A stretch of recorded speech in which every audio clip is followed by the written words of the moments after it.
So, ladies and gents, Shang-Chi has smashed the box office weekend. Now, we're going to go into the ins and outs of Shang-Chi and what's taken and general reports and things like that. But I also want to just say that this is actually really, really positive. Not for Marvel, of course it is, and positive for Disney. But this is positive outside of that. The broader look here, right? Because so many studios have been moving and cancelling and changing the release dates of their movies. Venom, for instance. Venom Let There Be Carnage. I mean, how many more times are you going to move it? June. How many more times are you going to move it? This adds some weight to each and every studio now to go, yeah, no, we could probably release our movie. And that's nothing but a good thing. So regardless of whether you dislike Disney or not, let's pull your head out our asses and have a look at this from the broader aspect. You know, if you want to get back to the theatre, this is a really good thing. It really is. And it bodes very, very well for other studios releasing their movies. So I just thought I'd say that from the off, because that's how I'm looking at this. Like, I've reviewed Shang-Chi. It was a fine movie, you know. I recommend it as a bit of a popcorn flick. It's entertaining. But the real take-home here is the broader narrative. How many more movies are going to be released? Because I don't want more shutdowns. I don't want theatres to stop releasing movies. And I don't think anyone working in theatres or working in the industry, just generally, even people on, you know, here now, as much as there'll be people that'll be complaining that Shang-Chi did really, really, you know, fantastic on numbers and things like that, they rely on this. They literally rely on these movies being released. So they actually have a vested interest in these things doing reasonably well at the very least. But anyway, I thought I'd say that from the off. Let's dive into this, shall we? So Shang-Chi and the Legend of the Ten Rings is making a heroic showing at the box office, where it has smashed the record for Labor Day openings and will become the second biggest debut of the pandemic year so far, behind Marvel's Black Widow. Now that's domestic. That's domestic. It's the pandemic opening debut in domestic. Right? There's been other movies which have done better worldwide and in other places and have, you know, accumulated much more money.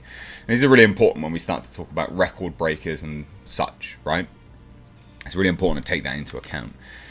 Shang-Chi from filmmaker Destin Daniel Cretton grossed to 23.2 million on Saturday, that's bloody good going, to be fair, bringing its estimated domestic 3-day total to 71.4 million.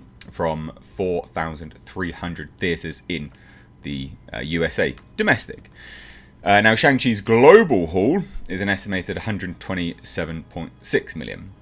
And that isn't that good, right? That is not that good. But there's a few things as to why that hasn't done very well, right? It got banned in China. There you go, done. That takes off a massive amount of money for Marvel and Disney. That is basically the biggest one right there. Huge. That just cuts it massively. The PG-13 movie, which earned positive reviews and a glowing A cinema score. Don't think it deserves that, quite frankly. It's a fine movie, but it doesn't deserve an A cinema score. That's that's surprising.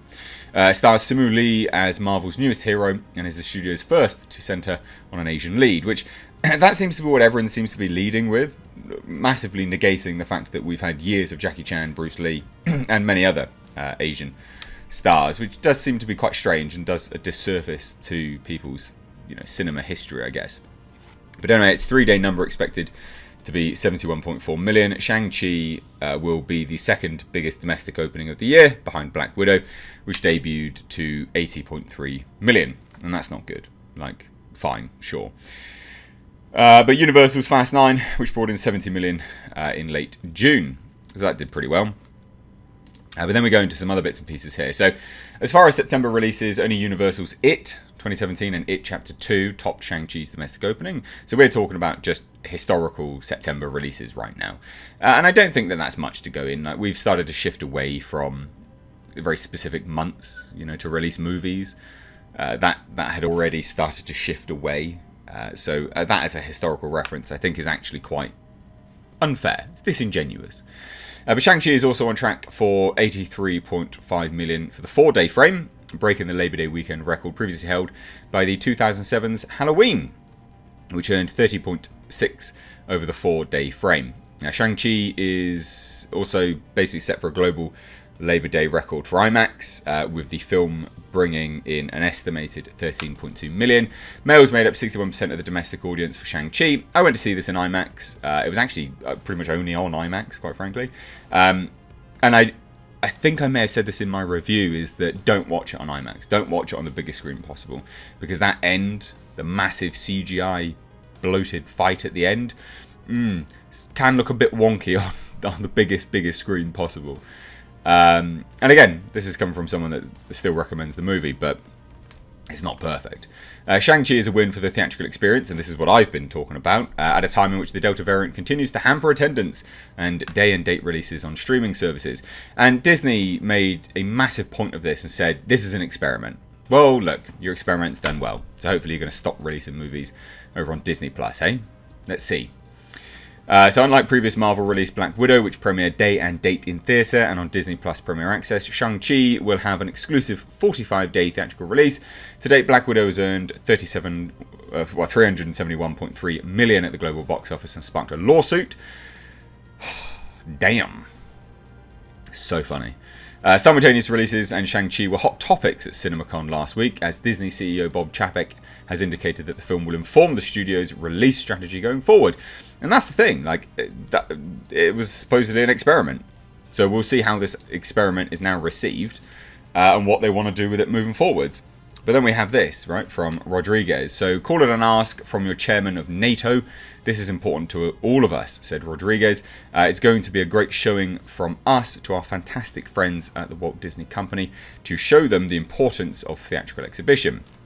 Now, that is from Rolando Rodriguez, the chairman of National Association of Theatre Owners. So that's the NATO that he's referencing. In addition to Liu, Shang-Chi stars Awkwafina, Menga Zhang, Tony Leung, Fala Chen, and Michelle Yeoh. Michelle Yeoh was actually pretty decent in this. I wish she had more to do. She's kind of been relegated to like some, like off-screen secondary characters these days, and she's a really good actress. She should be in more things. But anyway, so we also had the other bits and pieces. So box office holdovers, we had Universal's Candyman, which came in at number 2 with 13.4 million, because people are still, jacking their jimmies to that. And its domestic cume to date is now 40.4 million. That's not that good, even though people will still, tout it as being incredible. So anyway, that's about it. But the main take-home from all of this is, ladies and gents, hopefully, movies won't shut down again. We'll get Venom released, we'll get other movies released, and hopefully people will stop, releasing things online, and that'll be it. We'll get some good stuff now. And the industry will just stay open. But we'll have to see, but this is a positive sign. So let me know what you guys think, please, down below in the comment section. If you're new here, do hit subscribe, because, well, you stayed to the end of the video. You must have liked it a little bit. So hit that subscribe button. Please do turn the bell notifications on to all, and hit that like button on your way out. If you want to support the channel, I've got Patreon. I've got members. It's all linked in the description box. You can support the channel further, and it really does go a long way. And you get stuff for it. Exclusive gameplay weekly. You get exclusive members-only live streams. Patrons have Skype Hangouts. There's loads and loads of stuff. Please do check it out and support me in my endeavours to entertain you. But thank you so much, guys. Take care.